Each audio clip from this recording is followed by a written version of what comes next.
여러분, 로마서 8장을 제가 오늘 설교하게 되는 것은, 오늘 요즘 우리 축제교회 성도님들이 로마서를 열심히 읽고 있지 않습니까? 로마서하고 마태복음을 열심히 읽고 계신데, 지금 아마 로마서 55독인가요? 우리 지금 자희 집사님이 55독까지 했나요, 지금? 지금 계속해서 지금 저희가 하고 있는데, 그래서 오늘 좀 시간이 될 때마다 로마서에 있는 말씀, 특별히 8장 같은 경우는 여러분들이 다 암송하시길 바랍니다. 암송하시면 참 큰 은혜가 있습니다.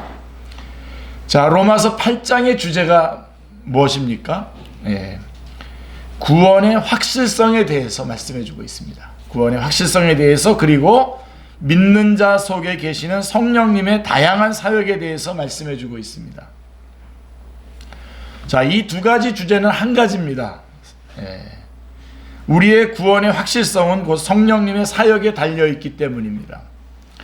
우리가 구원을 보장하거나 우리가 구원을 이루어가는 것이 아니고, 오직 우리 안에 거하시는 성령님으로 말미암아 구원을 이루어가며, 그리고 구원의 확실성을 보장받고 있기 때문입니다. 사도 바울은 그리스도인이 누구냐에 대해서 1절에서 이렇게 선언하고 있습니다. 그러므로 이제 그리스도 예수 안에 있는 자에게는 결코 정죄함이 없나니 라고 말씀하고 있습니다. 정죄라고, condemnation, 정죄란 하나님의 진노로 말미암는 실제 집행을 동반하는 하나님의 선고를 가리키는 것입니다. 즉, 의로우시고 거룩하신 하나님께서 죄인을 죄인이라고 정죄하는 것입니다. 로마서 5장 16절과 18절에 의하면 모든 사람이 아담 한 사람의 범죄 때문에 정죄를 받게 되었습니다. 제가 한번 또 읽어볼게요. 16절 한번 읽어볼게요. 또 이 선물은 범죄한 한 사람으로 말미암은 것과 같지 아니하니 심판은 한 사람으로 말미암아 정죄에 이르렀으나 은사는 많은 범죄로 말미암아 의롭다 하심을 이름이라. 18절. 그런즉 한 범죄로 많은 사람이 정죄에 이른 것 같이 한 의로운 행위로 말미암아 많은 사람이 의롭다 하심을 받아 생명에 이르렀느니라. 이렇게 말씀하고 있습니다. 그래서 모든 사람은 아담 한 사람의 범죄 때문에 정죄를 받게 되었다라고 하는 것입니다. 아담의 후손으로 태어나는 자들은 누구나 예외 없이 다 죄인이요, 하나님과의 관계가 단절되고 그 결과 영원히 죽었다고 하는 것을 가리키고 있는 것입니다. 자, 그러나 1절에 보시면, 이제 첫 번째로 우리가 생각해야 될 것은, 자, 그러나 이제 하나님의 정죄를 면할 수 있는 길이 예수 그리스도로 말미암아 열리게 되었다는 것입니다. 할렐루야. 네. 자, 예수 그리스도를 믿고 예수 그리스도와 연합한 사람은 이제 더 이상 하나님과의 관계가 심판자 앞에 서 있는 죄인으로서의 관계가 아니고 하나님의 사랑받는 자녀로서의 관계가 될 수 있는 것입니다. 아멘. 자, 우리가 믿는 것은 곧 예수 그리스도와 연합하여 예수 그리스도의 몸에 접붙임 바 되는 것입니다. 우리는 그리스도 예수 안에 있습니다. 아멘. 예수 그리스도와 함께 십자가에 못 박혀 죽고 예수 그리스도와 함께 부활했습니다. 아멘. 이것이 세례의 의미이기도 합니다. 자, 하나님은 더 이상 예수 그리스도 안에 있는 우리들을 죄인이라고 정죄하지 않으시며 지옥에 보내겠다고 위협하지 않으십니다. 로마서 8장 33절 34절의 말씀하시는 대로 의롭다 하신 이는 하나님이시니라고 말씀합니다. 누가 정죄하리요? 의롭다 하신 이는 하나님이시니 누가 정죄하리요? 라고 하시기 때문입니다. 하나님께서 우리를 의롭다고 선언하셨기 때문에 우리는 의인이 된 것입니다. 만일 우리가 죄를 짓는다고 하더라도 우리는 지옥에 갈까봐, 하나님의 정죄를 받을까봐 두려워할 필요가 없습니다. 다만 우리가 하나님의 은혜를 받고 사랑받는 자녀이면서도 아버지의 마음을 아프게 했다는 것에 대해서는 가슴 아파해야 합니다. 그것은 회개해야 됩니다만은, 그렇다고 우리가 지옥에 갈까봐, 하나님의 정죄를 받을까봐 두려워하지는 않습니다. 사도 바울은 정죄가 없다고 선언한 후에 2절에서 이렇게 말씀하고 있습니다. 이것을 죄와 사망의 법에서의 해방이라고 말씀하고 있는 것입니다. 해방이라고 표현하고 있습니다.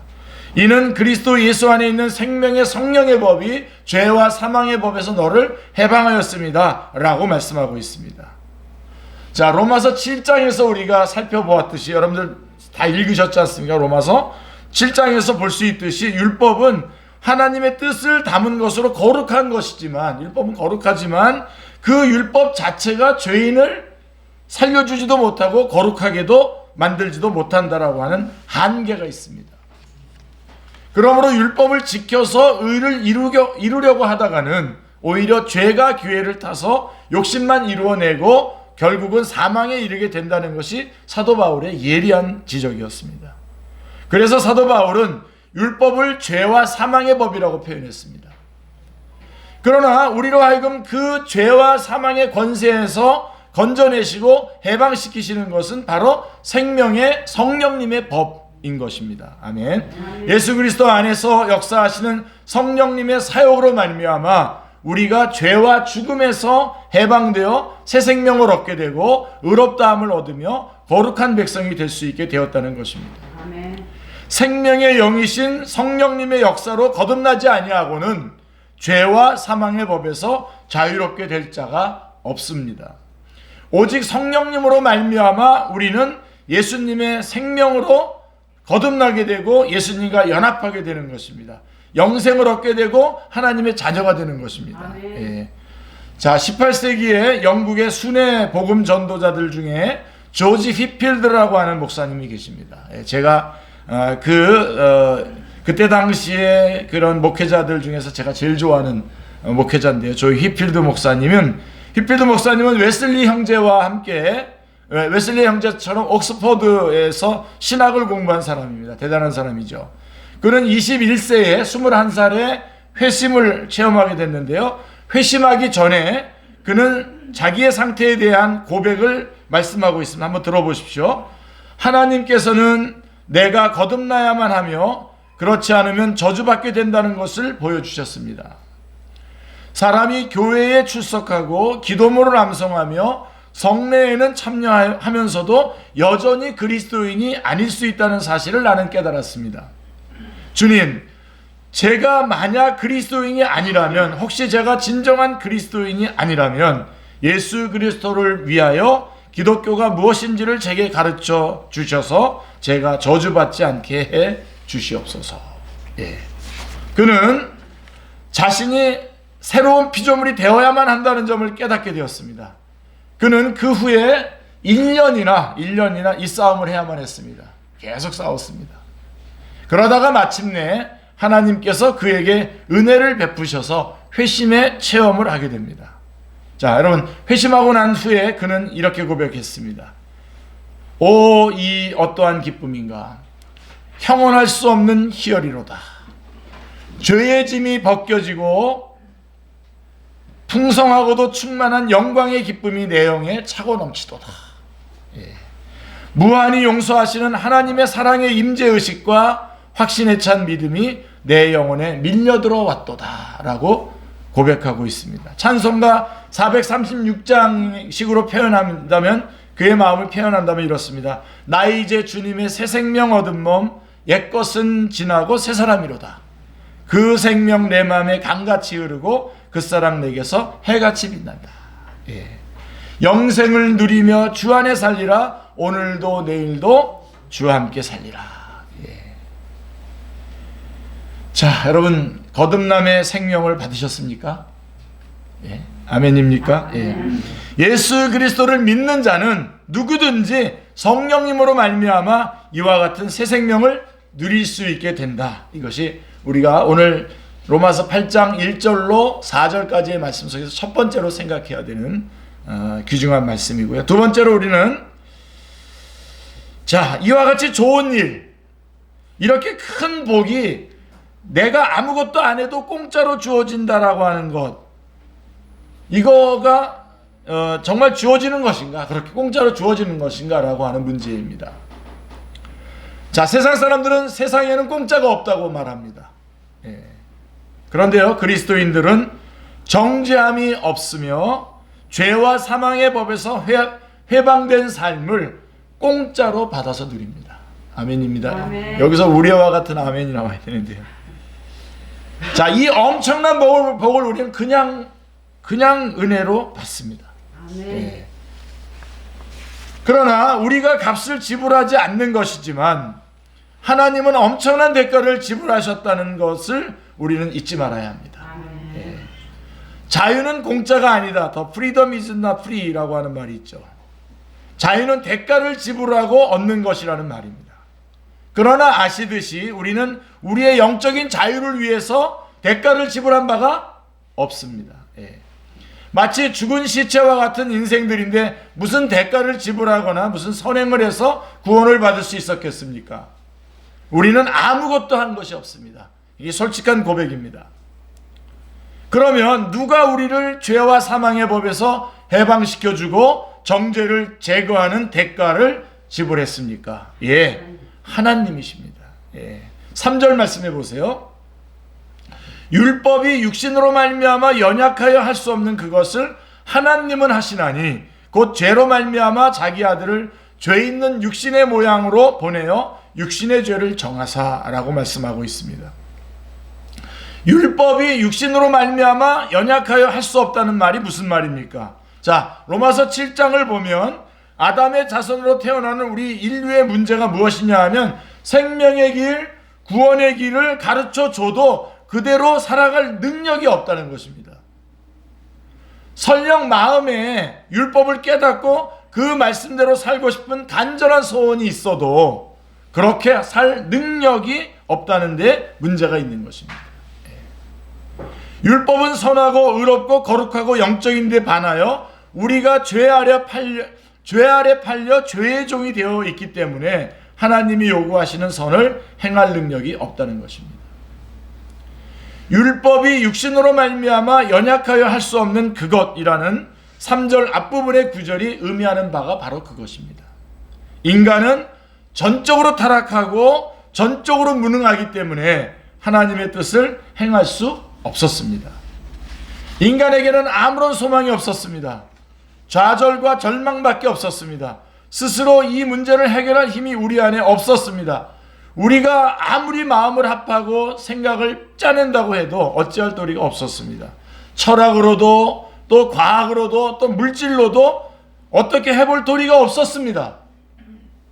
그냥 그렇게 있다가 죄에 싹신 영원한 사망을 경험할 수밖에 없는 인생들이었습니다. 그런데 놀라운 것은 하나님께서 이렇게 구제불능의 인간들을 위해서 구원의 길을 여셨다는 것입니다. 할렐루야. 네. 그러면 하나님께서 우리를 위해서 어떤 일을 하셨습니까? 예, 하나님은 하시나니 3절에 보면 하나님은 하시나니 곧 죄로 말미암아 자기 아들을 죄 있는 육신의 모양으로 보내어 육신의 죄를 정하사라고 말씀하고 있습니다. 예. 여러분 로마서 계속 읽으면서 이 구절이 이렇게 얼마나 중요하게 다가옵니까? 지금 여러분 다시 그죠? 예. 죄로 말미암아라고 하는 말은 우리의 죄가 문제이기 때문에 죄를 대신할 방도를 마련하셨다는 뜻입니다. 예. 그러면 하나님이 우리를 죄의 종로로 타는 데서 그리고 율법의 정죄에서 건져내기 위해서 하신 일이 무엇입니까? 예, 하나님은 그의 아들을 이 세상에 보내시되 죄 있는 육신의 모양으로 보내셨다는 것입니다. 이것은 하나님의 독생자 예수 그리스도의 성육신 사건을 가리키는 것입니다. 자, 여러분 여기서 우리가 주의해야 될 것이 하나 있는데요. 자, 어떤 사람들은 하나님을 오해합니다. 하나님은 아주 엄격한 재판장처럼 우리 인간들을 심판하려고 하는데 그의 아들 예수님은 아주 사랑이 많으시다는 것입니다. 지금 오해를 말하는 겁니다. 지금. 그래서 예수님은 하나님 안 됩니다. 내가 저들의 죄 문제를 해결할 테니 용서해 주십시오. 그렇게 하면서 자원해서 예수님이 세상에 왔다는 것입니다. 그러므로 하나님은 왠지 가까이 가기에 엄하게 느껴지고 예수님은 좋다는 것입니다. 그래서 기도도 예수님 하면서 예수님만 찾으며 기도한다는 것입니다. 자, 그런데 여러분 오늘 본문 3절 말씀 보세요. 다시 한번 보세요. 이것이 얼마나 잘못된 생각인지 알 수 있습니다. 물론 예수님은 인간의 몸을 입고 이 땅에 오시는 일을 자원하셨지 강제적으로 하신 것은 아닙니다. 그러나 먼저는 하나님 아버지께서 그의 아들을 보내시기로 작정하신 것입니다. 하나님이 우리를 위해서 그의 아들을 보내시기로 작정하시고 예수님께서 아버지의 뜻에 순종하셔서 이 땅에 오셨습니다. 이러한 성부 성자 간의 구원 협의를 신학적으로는 구원 협약이라고도 하고 구속 언약이라고도 합니다. 자기 아들을 죄 있는 육신의 모양으로 보내어라고 3절은 말씀하고 있습니다. 하나님이 자기 아들을 보내셨다라고 하는 말씀을 여러분 잊지 마시기를 기도합니다. 예수님이 좋으면 그만큼 하나님도 좋으신 선하신 분이십니다. 아멘. 예. 하나님은 사랑이십니다. 그리고 하나님이 거룩하시고 의로우시면 그만큼 예수님도 거룩하시고 의로우신 분이십니다. 그래서 삼위일체의 하나님이라고 고백하는 것입니다. 또한 우리가 주의할 것은 예수 그리스도께서 인간의 몸을 입고 이 땅에 오셨다는 것을 말함에 있어서 죄 있는 육신의 모양으로 오셨다라고 말씀하고 있습니다. 그냥 인간의 몸을 입었다고 말씀하면 될 텐데 왜 이러한 표현, 죄 있는 육신의 모양으로 오셨다라고 하는 이러한 표현을 사용하고 있는 것일까요? 예수님이 입으셨던 몸은 타락하기 전 아담의 몸처럼 영광스러운 몸이었습니까? 아니면 우리처럼 연약하고 병약하고 종래는 썩어질 수밖에 없는 우리와 동일한 연약한 몸을 입으신 것입니까? 예, 잘 모르실 때는 제가 참고로 저는 뒤가 답입니다, 언제나. 자, 예수님은 우리처럼 연약하고 병약하고 종래는 썩어질 수밖에 없는 우리와 동일한 연약한 몸을 입으신 것입니다. 예수님은 타락하기 전 아담이 입었던 영광스러운 몸을 입고 오신 것이 아닙니다. 복음서를 보면 예수님도 피곤해 하셨고요, 배고파 하셨고요, 목말라 하시는 것을 보게 됩니다. 그리고 육체의 고통을 느끼시는 것을 봅니다. 그래서 사도 바울은 죄 있는 육신의 모양으로 오셨다고 표현하고 있는 것입니다. 예수님께서는 우리처럼 연약한 육신을 입으셨으나 죄는 없으셨다는 그런 뜻을 표현하는 아주 절묘한 구절이 바로 이 오늘 본문의 말씀인 것입니다. 히브리서 2장과 히브리서 4장에 보면 예수님이 우리와 동일한 육신을 입으시고 살아보셨기 때문에 우리의 처지와 형편을 너무나 잘 공감하시고 우리를 정말 실제적으로 도와주실 수 있다고 말씀하고 있는 것입니다. 히브리서 2장 18절에 보면 그가 시험을 받아 고난을 당하셨은즉 시험 받는 자들을 능히 도우실 수 있느니라 라고 말씀했고, 히브리서 4장 15절과 17절 말씀에서는 우리에게 있는 대제사장은 우리의 연약함을 동정하지 못하시리가 아니요 모든 일에 우리와 똑같이 시험을 받으신 이로되 죄는 없으시니라. 그러므로 우리는 긍휼하심을 따라 때를 따라 돕는 은혜를 얻기 위하여 보좌 앞에 담대히 나갈 것이니라 라고 말씀하고 있는 것입니다. 그러나 예수 그리스도께서 우리와 동일한 육신을 입으시고 이 땅에 오신 근본적인 더욱더 중요한 이유가 있습니다. 뭐죠? 사도 바울은 로마서 8장 3절 뒷부분에서 그 이유를 육신의 죄를 정하사라고 표현하고 있습니다. 자, 예수님이 왜 이 땅에 그런 모양으로 오셔야 했느냐? 그 이유는 우리의 죄 때문입니다.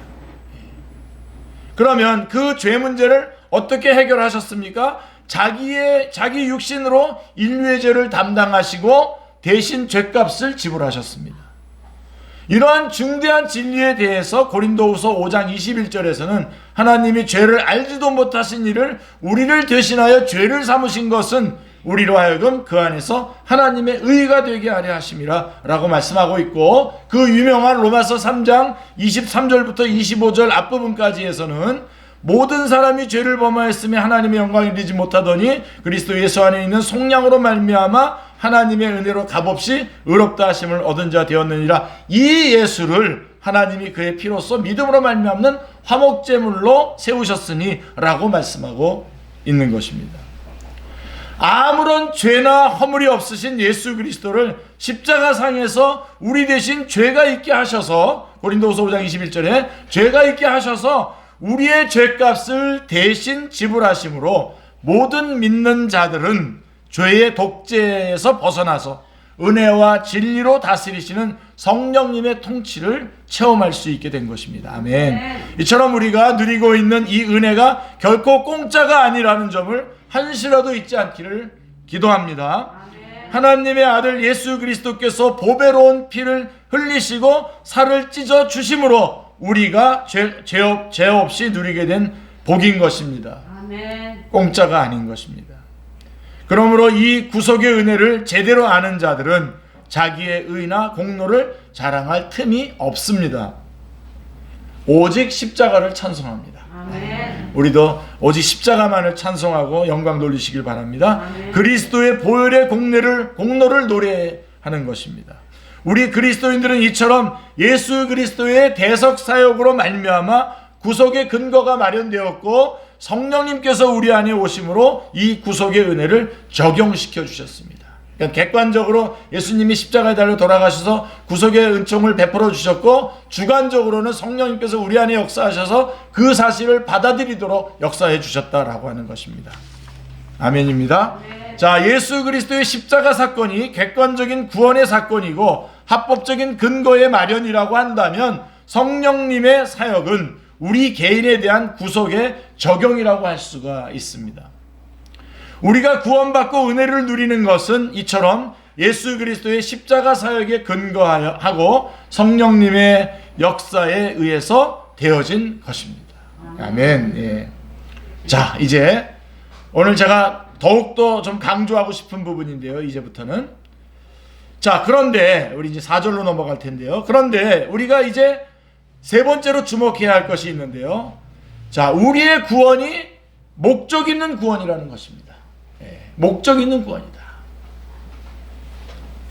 하나님이 우리를 죄와 사망의 법에서 해방시켜 주실 때에 이제 우리의 마음대로 살라고 내버려 두시기 위해서 그렇게 하신 것이 아니라는 것입니다.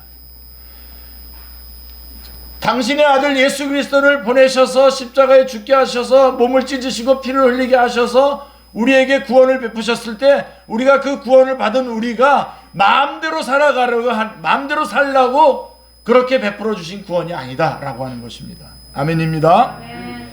그만큼 비싼 대가를 지불했으니 하나님이 정하신 고상한 목적이 있을 수밖에 없는 것입니다. 그게 4절 말씀이 바로 그 말씀입니다. 우리가 그토록 소원해도 우리의 힘으로는 누릴 수 없었던 삶을 살 수 있도록 만들어 주시기 위해서 우리를 구원하셨습니다. 아멘. 하나님이 우리를 구원하신 목적에 대해서 4절은 이렇게 표현하고 있습니다. 육신을 따르지 않고 그 영을 따라 행하는 우리에게 율법의 요구가 이루어지게 하려 하심이니라 라고 말씀하고 있습니다. 죄와 사망의 법에서 해방시켜 주신 목적이 성령님을 쫓아 사는 우리에게 율법의 정당한 요구들을 성취할 수 있도록 하기 위해서라고 말씀하고 있는 것입니다. 전에는 할 수 없었어요. 근데 이제는 성령님께서 우리 안에 계시고 그 성령님을 쫓아서 행할 때에 그렇게 우리가 육신의 연약함 때문에 할 수 없었던 그 율법의 요구들을 우리가 그 요구대로 살아갈 수 있게 된다라고 하는 것입니다. 아멘. 그렇게 하시려고 우리를 구원하셨다는 것입니다. 아멘입니다. 다르게 말해서 우리가 가진 힘으로 아무리 힘쓰고 애써도 하나님의 율법에 합치 않은 삶을 살 수 없었는데 이제 성령님을 쫓아 행하면 율법의 정당한 요구를 이룰 수 있게 된다는 말입니다. 하나님께서 그 아들의 육신의 죄를 정하신 목적은 결국 우리가 하나님의 말씀대로 살 수 있게 만들어 주시기 위해서입니다. 할렐루야. 우리가 우리 속에 그 율법의 요구가 이루어지게 하고자 함입니다. 아멘. 자, 구약의 에스겔서 36장 27절은 이와 같은 신약시대의 성도들이 누릴 복에 대해서 이렇게 예언해 줬어요. 에스겔 36장 27절에 보면 또 내용을 너희 속에 두어 너희로 내 율례를 행하게 하리니 너희가 내 규례를 지켜 행할지라 이렇게 말씀하고 있습니다. 우리를 구원하신 것은 그 율법에 원래 우리에게 요구했던 삶을 우리가 진짜로 살아갈 수 있게 하시기 위해서 우리를 구원해 주셨다라고 하는 것입니다. 인간이 무엇으로 행복할 수 있겠습니까, 여러분? 그냥 잘 먹고 좋은 집에서 살고 좋은 차 끌고 다니고 건강하기만 하면 행복한 것입니까? 아닙니다. 인간은 동물이 아니기 때문에 그와 같은 것들을 누리는 것만으로는 절대로 만족하지 못합니다. 우리는 하나님의 형상과 모양을 따라서 지어졌기 때문에 하나님과 올바른 관계, 좋은 관계를 회복할 때에만 인생의 방황이 끝나고 마음의 참 평안을 누리게 되는 것입니다. 아멘. 그리고 우리가 하나님의 자녀가 되어서 하나님의 말씀대로 순종하면서 살 때에 하나님과 우리와의 사랑의 관계가 깊어지는 것입니다. 아멘. 말씀에 순종하는 자에게 하나님은 자신을 더욱 알려주십니다. 더욱 깊은 교제로 초대하십니다. 아멘. 그러므로 우리가 단순히 구원받았다라고 하는 믿음 한 가지만 붙잡고 삶을 마음대로 살아서는 안 됩니다. 이렇게 나 구원받았다라고 해놓고 마음대로 사는 그게 구원파입니다. 구원받은 자이면 그렇게 비싼 대가를 지불하시고 우리에게 요구하시는 삶의 높은 수준이 있다는 것을 알아야 합니다. 아멘. 예. 하나님이 우리를 위해서 자기 아들을 십자가에 못 박히도록 내어주시기까지 하신 목적은 우리가 거듭나고 하나님의 자녀가 되어서 성령님을 쫓아 살면서 율법의 정당한 요구를 성취하는 삶을 사는 것입니다. 아멘. 아멘. 예. 구원의 구약의 율법이든 신약의 말씀이든 잘못된 것이 하나도 없습니다. 문제는 그대로 살지 못하는 우리 인간 안에 문제가 있는 것입니다. 아무리 힘쓰고 애써도 우리의 타락한 본성, 육신으로는 하나님의 말씀의 기준에 합당하게 살 수 없습니다. 그러나 이제 거듭난 하나님의 백성들에게는 하나님의 말씀에 합당하게 살 수 있는 가능성이 열리게 되었고 기회가 주어지게 되었습니다. 아멘. 성령님이 우리 안에서 역사하신다. 이거. 아멘. 우리의 힘으로 그렇게 산다는 말이 아닙니다. 사도 바울은 육체를 따르지 않고 그 영을 따라서 행하는 자에게 그런 일이 가능하게 된다고 말씀하고 있습니다. 우리가 힘쓰고 애쓰는 것으로 되는 것이 아닙니다. 오직 우리 가운데에 내주하시는 성령님을 의지할 때에 우리는 말씀을 바로 깨닫고 순종할 수 있는 능력을 공급받게 되는 것입니다. 아멘. 이처럼 구원받은 자에게 주신 성령님은 우리가 십자가로 말미암아 얻게 된 가장 위대한 복입니다. 아멘. 그러니까 우리가 예수 믿고 구원받은 가장 큰 복이 뭐냐면 성령님 우리 안에 계시는 겁니다. 아멘. 그래서 성령님 우리 안에 왜 계시죠? 성령님이 계셔서 그 정말 하나님의 뜻이, 하나님의 율법의 말씀이 실제로 우리가 지킬 수 있도록 역사해 주실 수 있다라고 하는 것이죠. 성령님께서. 예. 그리고 그렇게 지켜나갈 때 우리 안에 참 기쁨과 진짜 평강이 우리 안에 깊이 드리워지게 되고 아멘. 그게 진짜 행복이라는 것입니다. 그런 목적으로 우리를 구원해 주신 것입니다. 할렐루야. 아멘. 자, 이처럼 구원받은 자에게 주신 성령님은 우리가 십자가로 말미암아 얻게 된 가장 위대한 복인데요. 예수 그리스도께서 피로 값주고 사신 복 그 자체인 것입니다. 아멘. 성령님은 연약한 우리를 도우시기 위해서 우리 가운데 오신 위대한 도우미이십니다. 할렐루야. 그는 전지전능하신 도우미이십니다. 할렐루야. 아멘. 그렇기 때문에 신자의 삶은 더 이상 자기의 힘과 지혜를 믿고 사는 삶이 아닙니다. 예, 자기의 꾀를 가지고 살아가는 게 아닙니다. 그러니까 다 내려놓으세요. 내려놓고 하나님께 맡기시고 하나님의 인도하심을 받으시길 바랍니다. 아멘. 오직 우리 안에 계신 성령님을 인정하고 성령님을 환영하고 그 성령님의 도우심을 구하면서 그 역사를 사모하면서 살아가는 삶이 우리 그리스도인의 삶인 것입니다. 아멘. 성령님을 의지해서 신앙생활하고 성령님을 의지해서 가정생활하고 성령님을 의지해서 직장도 다니고 사업도 하고 공부도 하는 것입니다. 그러면 우리가 성령님을 쫓아 살게 될 때에 우리가 이루게 되는 율법의 요구가 무엇일까요? 물론 신구약 성경에 기록되어 있는 모든 하나님의 말씀이 율법의 요구죠. 예, 물론 그렇습니다. 그러나 예수님은 하나님이 요구하시는 뜻을 단 두 가지로 요약했습니다. 여러분 감 잡으셨죠? 이제 두 가지로 딱 요약하셨어요. 마태복음 22장 37절로 40절까지의 말씀을 보면 하나님을 사랑하는 것과 이웃을 내 몸과 같이 사랑하는 것이 율법과 선지자의 강령이라고 말씀하고 있습니다. 결국 율법의 그 많은 요구는 한마디로 이야기하면 사랑하라는 것입니다. 아멘. 제가 아주 간단하게 얘기하면 성령 우리를 죄로부터 구원해 주셔서 성령님 우리 안에 선물로 주셔가지고 결국 우리를 구원하신 목적이 뭐냐? 사랑하라는 겁니다. 사랑하라는 겁니다. 네. 사랑하는 삶이 인간다운 삶입니다. 아멘. 네. 하나님을 마음을 다하고 목숨을 다하고 뜻을 다하여 사랑하며 이웃을 우리의 자신의 몸과 같이 사랑할 때에 진정으로 우리는 하나님의 율법을 이루게 되는 것입니다. 성령님은 바로 이와 같은 사랑을 가능하게 하시는 위대한 보혜사이십니다. 아멘. 성령님의 충만을 받으면 큰 능력 받아 크게 일하고 큰 은사를 받고 큰 체험을 하고 그런 것을 생각하시면 안 됩니다. 그런 게 아닙니다. 그런 것들은 귀한 일이지만 부수적인 일들이에요. 사실은 가장 중요한 것은 성령님은 거룩한 영이시고 사랑의 영이시라고 하는 것입니다. 아멘. 성령님의 충만함을 받는 자들은 사랑의 영으로 충만하게 되는 것입니다. 그래서 인간의 힘으로는 불가능했던 사랑의 계명을 따라서 살 수 있게 되는 것, 이것이 성령님의 충만함을 받은 자, 사랑의 영으로 충만하게 되는 자의 삶의 모습인 것입니다. 아멘. 오늘 우리는 예수 그리스도 안에 있는 자의 신분에 대해서 그가 누리는 놀라운 복에 대해서 살펴보았습니다. 예수 그리스도를 믿는 자들에게는 더 이상 정죄가 없습니다. 아멘. 예. 더 이상 정죄가 없습니다. 죄의 종으로 살아가지 않습니다. 우리가 하나님 앞에 설 때에 정죄감을 느낄 필요가 없습니다. 혹시라도 잘려나가면 어쩌나 염려하실 필요 없습니다. 예수님을 믿는 자들의 이름을 천국의 호적에서 아무도 파내갈 자가 없습니다. 아멘. 예. 그렇게도 우리를 참소하던 마귀도, 사탄 마귀도 우리를 더 이상 만지지도 못할 정도로 존귀한 하나님의 백성이 되었습니다. 아멘. 자, 이와 같은 복이 어떻게 우리에게 주어졌다고 말씀했습니까?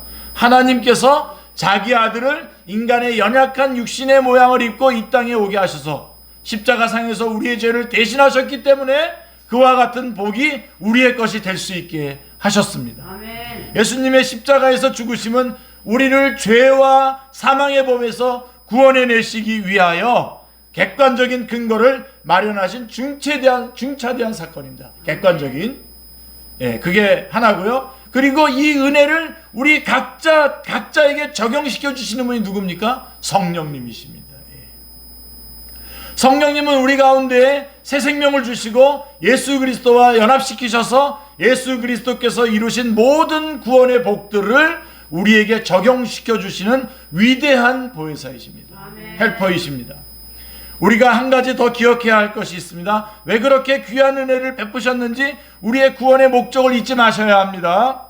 하나님이 그만큼 비싼 대가를 지불하시고 우리를 죄와 사망에서 건져내셔 하나님의 백성으로 삼으신 까닭이 있습니다.